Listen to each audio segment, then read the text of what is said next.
It all started with a neon yellow sticky note stuck to the windshield of my wife's government-issued Tahoe. Parking violation. Final warning. HOA rules apply to everyone. Vehicle subject to tow. Signed at the bottom with a flourish that could curdle milk. K. Willoughby, HOA president. I found Madison standing by the SUV, still in her tactical boots and uniform pants, holding the note with an expression somewhere between disbelief and dark amusement. I was home for 6 minutes, she said flatly, to shower and ice my ankle, and apparently I've committed a federal crime. I chuckled, but only a little. This wasn't the first time Karen Willoughby had come sniffing around. Since moving into Green Hollow Estates just 3 months ago, she'd found a problem with everything: the height of our mailbox, the shade of blue on our porch light, the frequency with which we mowed the lawn. But this was new. That tires, barely over the line, I said, squinting at the front wheel, which was nudging the curve of the cul-de-sac. On our own driveway. That's what happens when you live next to a self-appointed dictator, Madison muttered, peeling off her badge and heading inside. What Karen didn't know and should have been smart enough to find out was that Madison wasn't just another neighbor. She was Chief Madison Rock, the youngest woman ever appointed as county chief of police. With 2 decades of law enforcement behind her and a network of loyalty that stretched from city hall to federal partners, she didn't throw her weight around, never wore the badge to flex. But that didn't mean she was soft. Later that evening, an official-looking email pinged our inbox. Subject: Green Hollow HOA citation number 1402, second parking infraction. If the vehicle is not removed immediately, it will be towed at the owner's expense. Subsequent infractions may be reported to local authorities. I blinked. She's threatening to call the police. On the police, I said, scrolling through the email. And she attached a photo of your SUV from her front window. Madison glanced at the screen inside. That woman has way too much time on her hands. What do you want to do? She poured herself a glass of water and leaned against the kitchen counter. Wait. Bullies like her don't back off with confrontation. They escalate. Let her dig her own hole. Just document everything. I knew that tone, calm, calculated, surgical. Madison had used it during hostage negotiations. It always meant she had a plan forming. I didn't press start. Over the next few days, the air around the cul-de-sac thickened. Karen paced the street like she was on patrol, arms folded, barking orders at landscapers, snapping photos of anyone's car that strayed too close to the curb. She treated HOA rules like divine scripture and herself as their prophet. But we kept quiet. Madison parked carefully, precisely, wheels squared and within every possible boundary. Still, Karen found something. She always did.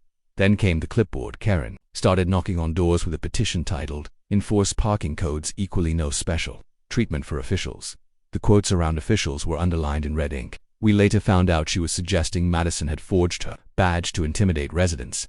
That was the moment I saw something shift in my wife's eyes. Not anger, not frustration. Purpose. Let her play queen of the cul-de-sac, Madison said that night, filing the clipboard's photo into her folder of evidence. She thinks she's above the law. That's always a dangerous assumption. Should we tell her who you really are? I asked. She shook her head slowly. No, not yet. The reveal's only satisfying when it's too late for her to take it back. It wasn't about revenge. Not for Madison. It was about accountability. And Karen was making herself a perfect case study in exactly how not to lead a community. The final warning had been issued, but it wasn't for us. It was for Karen. She just didn't know it yet. 3 days after the warning note, I came home to find 2 tow trucks idling beside our driveway, exhaust curling like smoke from a brewing war. One had already hooked chains under Madison's Tahoe. The second sat with its hazard lights blinking, as if daring me to object. Karen Willoughby stood nearby, clipboard in hand, flanked by 2 HOA board members like foot soldiers on parade. Her face lit up the moment she saw me. Plastic smile, oversized sunglasses, and an aura of petty authority radiating like heat from pavement. "Mr. Rourke," she said, with syrupy venom. "Glad you could make it. We're executing the vehicle removal per Section 14B of the HOA's Code of Compliance. You're towing a law enforcement vehicle from our own driveway," I snapped, walking straight toward her. "You're trespassing." Karen turned the clipboard toward me with a dramatic flourish. "Your wife has violated Green Hollow's curb ordinance again. Tires breaching public sidewalk space, twice in 1 week. Second infraction. The board voted this morning. The vehicle's being removed immediately." I glanced at the board members behind her. Neither met my eyes. Before I could unleash the full weight of my frustration, the front door opened, and Madison stepped out, still in uniform, sidearm holstered, her badge clipped neatly to her chest. Her expression was neutral, controlled, but her eyes were locked onto the tow trucks like a hawk assessing prey. Karen's posture stiffened. "Oh, how charming." The costume again. Madison said nothing at first. She walked straight past Karen and knelt beside the front tire, checking the ground. Then she stood, eyes hard. "My tires are fully within the permitted space," she said, voice low and measured. "You're exceeding your authority and interfering with government property. I'd advise you to unhook that truck." Now Karen laughed. actually laughed. Oh, please. Do you think dressing up like a cop is going to scare me? This is private property. My property, technically. As HOA president, you can't pull rank here. Madison stepped forward and pulled out her wallet, flipped it open. Her badge glinted in the sun. Chief Madison Rourke, County Police Department. That's an official law enforcement vehicle used for active duty. You are obstructing an officer's equipment. That makes this not just idiotic but criminal. Karen blinked. Her smile faltered. That badge is fake, she said, but her voice had lost its edge. Anyone can get one online. You're impersonating. I'm not impersonating anyone, Madison cut in sharply. I am the chief of police. You can call the sheriff and confirm it right now. Ask for my office. For a moment, all you could hear was the distant hum of lawnmowers and the soft tick of idling engines. The HOA board members slowly backed away. Even the tow truck driver looked unsure, lifting his hand from the winch lever. Karen swallowed, but recovered just enough to save face. Fine, she said, voice clipped. This will be addressed at the next HOA meeting. Don't think you're above the law just because you wear a uniform. Madison leaned in ever so slightly. Neither are you. Karen turned on her heel and stormed off, heels clicking like a gavel. The trucks backed out, the HOA troops dispersed, and Madison stood there, calm as ever. She really thought she could tow a cop's vehicle. I muttered, stunned. She didn't care about the rules, Madison said, brushing dust off her pant leg. She only cared about control. And now, she's embarrassed. I looked at her. You think she'll back off now? Madison shook her head. No, she'll double down. People like her don't retreat. They retaliate. What do? We prepare. That night, Madison set up a folder on our kitchen counter labeled Karen, evidence in bold Sharpie. Inside, she began stacking documents, printed emails, violation slips, even a copy of the HOA bylaws with a dozen sections highlighted in yellow. She installed a motion-triggered security camera aimed at the driveway. Everything was catalogued, time-stamped, recorded. She's going to cross a line, Madison said, not as a warning but a certainty. And when she does, I asked. Madison looked up from the growing file and met my gaze. Then I'll show her what real authority looks like. The silence didn't last. For a week, Karen was nowhere to be seen. No notes on windshields, no threatening emails, no HOA mandates slipped under doors. It was almost peaceful, unnervingly so. But we both knew it was the calm before the storm. Then, the anonymous complaints began. First, a notice from the HOA citing us for an unauthorized security system on our home, referring to the small driveway camera Madison had installed after the towing incident. Then, a formal grievance about noise disturbances, even though we hadn't hosted a single guest. A letter even arrived from the zoning committee claiming Madison's work vehicle was not appropriately designated for residential visibility. Every complaint was signed with vague initials, KW Board Secretary, or simply the Compliance Office. Madison didn't flinch.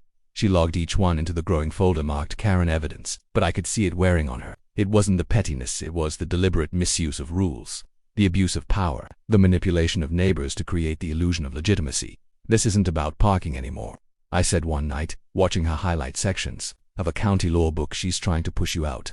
She's trying to provoke me, Madison replied, flipping a page. If I retaliate, she can claim harassment or abuse of authority. But if I stay quiet, she keeps escalating. And if you stay smart, a small smile tugged at her lips. Then we set the trap.